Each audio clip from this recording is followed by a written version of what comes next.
Orientation Emails 101: Earning the Right to Make a First Ask.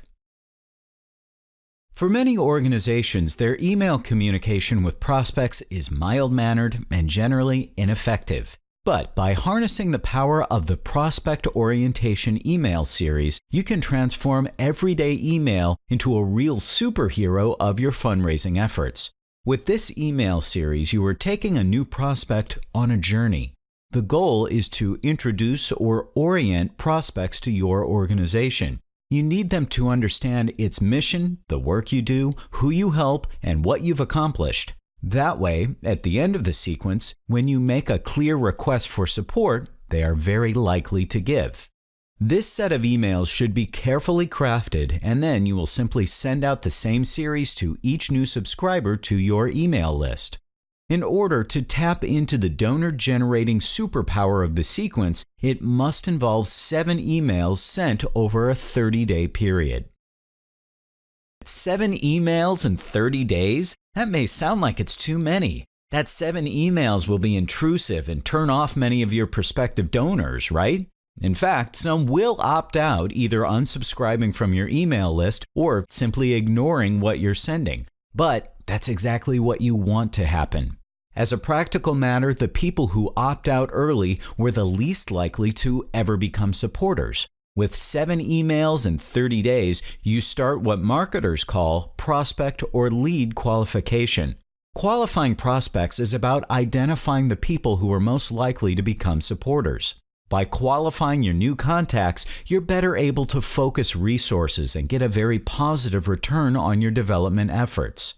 There's another critical reason for 7 emails in 30 days. It's a time-tested rule of advertising. People need to see your name and message a number of times in a relatively short period of time before it actually takes hold in their consciousness. You've likely seen a TV advertisement shown multiple times during a program. You may have found this annoying, but the research has shown again and again that you're more likely to remember what's being advertised. 7 emails in 30 days strikes a good balance between breaking into the consciousness of a qualified lead and being annoying. So let's get started with how to create an effective orientation email series. The first thing you want to think about is, who is the email from? You want these emails to come from a specific person in your organization and not just the organization itself. An email that comes from an organization is much less impactful than one sent from a real person in the organization. It's much less likely to be read and even less likely to be acted upon. So decide who will be the voice of the email series. It can be your executive director or development director. It can even be your board president. The important thing is to put a name, voice, and maybe even a face to the emails, because the goal here is to build a connection that feels personal. If possible, the email should come from an email address that uses the sender's first name and the name of the organization. For example, Lois@freepress.org or Clark@truthandjustice.org. This helps create a personal connection while reinforcing your organization's name. Studies show that using a first name like this can increase the rate at which people open your emails by about 15%. A good orientation email needs a good subject line. Now, subject lines are like headlines. They're designed to do 2 things: capture people's attention and get them to read on. A good subject line is interesting, even exciting. It's not bland like newsletter or what we've been up to. It should speak to their interests and create a sense of curiosity so they have a reason to open and read your email. A good subject line should be under 50 characters and, when possible, include a number, since they often increase the rate at which people open an email. Now let's look at some good example subject lines. To begin, 3 lung cancer facts every doctor wishes you knew. Or, what you need to know about homelessness in our city. Or, the #1 reason patients trust Mount Sinai Hospital. When writing your subject line, remember to ask yourself, would I notice and want to open this email? All of your orientation emails should include your organization's logo and your tagline right at the top of the email. This not only makes the emails look more professional and credible, but if you have an effective logo and tagline, it also helps reinforce your message in your prospect's mind. Once you've gotten a prospect to open your email, there's an understandable desire to fill that email with content, but that's exactly the wrong strategy. Don't overload them. When it comes to orientation emails, short and punchy is more effective. At most, you want to aim to keep orientation emails under 300 words. You will still be able to create strong and compelling content that interests the reader, but you'll simply have to be quick and direct about it. Remember that this is all about the power of the sequence. The sum is greater than the parts. Taken together, the new prospect orientation email sequence will deliver total around 2,000 words. Each email is a single brick that, when combined, will build a strong wall. If you have something you really want to tell them that simply can't be completely told in under 300 words, you can get around the word count limit by offering the prospect the opportunity to learn more by following a link. Just like a headline gets you to read more, the email content can function like the overview portion of a story that appears on the front page of a newspaper. Then, by clicking on a link, the prospect can go to your website, social media post, or other site where they can get a more detailed version of the story, just like they would on the inside of a newspaper. Links can also offer other engagement opportunities like signing a petition, downloading a report, or registering for a free event. Make sure you're using digital tools to track who's clicking on which links. This data will help you see what your prospects are really interested in and help you to craft better emails. It will also let you know which prospects you should focus your donor development efforts on. Because when you see someone who opens every email and clicks on every link, you've identified a highly qualified prospect. You want to make sure you focus your attention on them. Now, until email number 7, avoid making any specific appeal for support in your email text. You're working up to making your ask by building a relationship, and don't ruin that process by asking for support before they're ready. Only the last email in the sequence will be a direct appeal for support, but that doesn't mean that every email shouldn't offer the prospect the opportunity to easily give if they want to do so. That's why every email should end with a medium-sized donation welcome button or link centered right below the signature line of the email.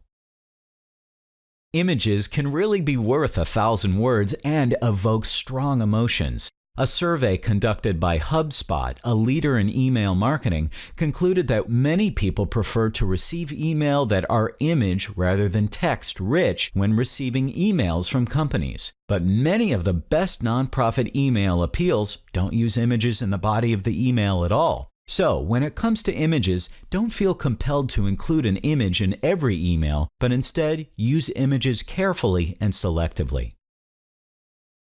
The Environmental Working Group is an example of a nonprofit that uses email outreach and fundraising effectively. This email arrived in our inbox telling us it was from Jose from EWG. The subject line, "Not worth the risk," tells us that Jose has something important to share with us.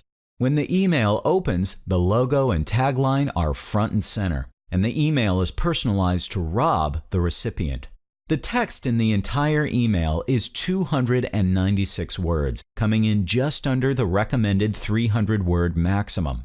The email speaks to toxins in our foods. In the body of the email, a link to join EWG on its journey to reduce toxins in our food supply is provided. It's an opportunity to sign a petition. EWG does not use images in every email, but in this case uses a compelling picture that tells us our food supply is putting our kids at risk. No financial appeal is made in this email, but there is a clear giving opportunity at the bottom of the email. Notice how it seems like it's an afterthought. The central message is to join with EWG to create change. The power of the orientation email sequence doesn't just come from sending 7 emails over 30 days. It comes from sending the right emails in the right sequence to orient the prospect so that by the end, they're going to respond to your request for support with a donation.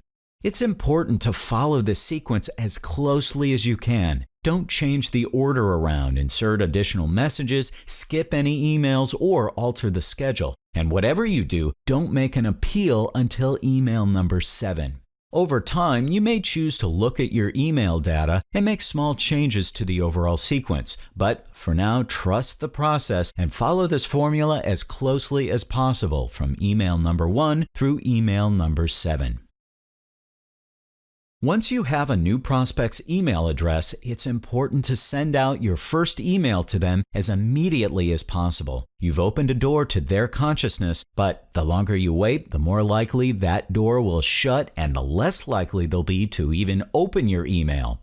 That first email should include 3 critical components. Number 1, it should remind people of how your organization obtained the email address. If the email was provided by a board member, for instance, you will want to make known who provided the email and why they did so. If this contact was first engaged through an event registration, remind them about the value they'll be receiving by engaging. If they signed up for a webinar, for instance, you'll remind them about the panelists. If it's for an ebook download, you'd highlight a few key benefits that they may enjoy by reading the ebook. Number 2, make sure to thank them for their interest. Number 3, invite them to join your nonprofit on its mission. Number 4, establish the voice of your organization. That includes both the person who's sending the email and the tone they will use to communicate with the prospect. This will often, but not always, be the longest email you send them in the sequence, but make sure you stay within the 300-word range. The second email is like a request for a first dance with somebody that you recently met. When you first connect with somebody, there's nothing more boring than having them talk at you. That's what a lot of organizations, both nonprofit and for-profit, do in email marketing. They send you an email that goes on, and it's all about them. The first dance is about doing something together. Your second email is about getting a donor prospect to do something simple with you and your nonprofit. The Environmental Working Group, for example, sought to get people to join together and sign a petition. If you're a community-based organization, you can offer people the opportunity to come down and learn more about what you do, or to schedule a call with a board member to answer any questions they might have about the organization. And, as with the EWG example, you frame your first dance request in the context of important missions you're working on today. Email number 3 should focus on the emotional story that shows your impact. In a few sentences, address a compelling challenge and then describe a personal success story. Think of telling the before and after story rather than focusing on how your organization achieved the success. Make it about the person and not your nonprofit, because people care about people, not organizations. This email is a great time for an image, but don't expect the photo alone to create the emotional effect. Combine a powerful photo that expresses success along with a short testimonial on how your efforts succeeded in changing lives. You can also use a link here to take someone to a more in-depth version of the story. The emotional email can serve as a preview to the story. Then the link takes the reader to a web page that shows how your nonprofit succeeded in making an impact. This web page can be the place to get more specific about your services and programs. This fourth email is also about impact, but where the third email was about telling a story and using emotion, the fourth email is about the appeal to the rational and logical. Here you'll be using cold, hard numbers and facts. But don't fill the email with facts and figures or present the prospect with complicated spreadsheets. Use just a couple of your most powerful examples to show your successes. Using simple graphics like charts or graphs can really make the data come alive. If you want to include a link here, it should be to something that reinforces the rational approach of the email, like a report that supports and expands on the data that's shown in the email. Email number 5 is all about your community. People have many options for choosing which nonprofits they'll support. A draw from many donors is the opportunity to join a community of like-minded people that are working together to make change. In this email, you should appeal directly to this support or desire. Highlight key events and volunteer activities that your nonprofit will be hosting over the next year. Make sure to edit and update this email so that its focus remains on upcoming rather than past events. In this case, your link would lead to the event registration page. It's important to remember that potential donors will support you because of the work and impact that you're going to have in the future. They aren't interested in simply rewarding you for impact that you've had in the past. So use email number 6 to focus on the impact that you'll be making over the coming months and in the current year. You can focus on one particular initiative in the email and then provide a link to the page on your website where you would go into greater detail about your organization's plans for future impact. Use this link as an opportunity to communicate who else has supported your organization, including foundations or an influential person in the community. You're conveying that they too can join a community seeking to make our world a better place. The 7th email is the one that all of the other emails have been building up to, because this is the email where you're going to make an explicit appeal for the prospect to support your organization. The first ask email is written with one purpose in mind: to move as many prospects as possible to make their first gift of support. You've taken your time to orient the prospect on your organization. They understand your mission and your impact. So keep your appeal brief. Now is the time to move them to action with a clear ask. Here's some tips for the first ask email. Be direct. In the subject line, make it clear that in this email, you're asking for their support. Make a clear ask. Don't just mention a need or imply that you want their support. Using clear and plain language, explain the need and ask them for support.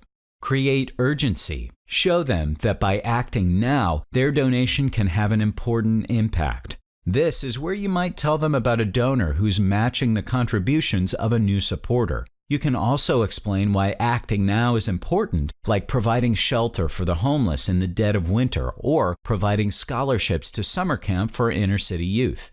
Keep it short. You've made your case over the previous 6 orientation emails. Now it's time to stay focused on the appeal. Create a low hurdle by asking for a small amount and making it very easy for them to give. With online engagement, nonprofits are pushing down the monetary amount that they're asking for. It's only after people have clicked through to enter their credit card information that you want to show a donation form with the opportunity to donate much more than the low amount you originally asked for. Your donor prospect orientation email series should reflect the style, feel, and priorities of your organization. The content you send should be specific to your nonprofit and its mission. But it's important that you follow the specific structure and schedule that you've learned in this course. Send these emails from a specific person in your organization with a compelling subject line. Put your logo at the top of the email and keep the content short. Make sure every email offers the prospect a simple way to give, but do not in any other way ask for support until the 7th email. Both the structure of the series and the schedule have been designed based on proven best practice email marketing methods. In order to properly orient your new prospects, follow the schedule and subject for each email exactly.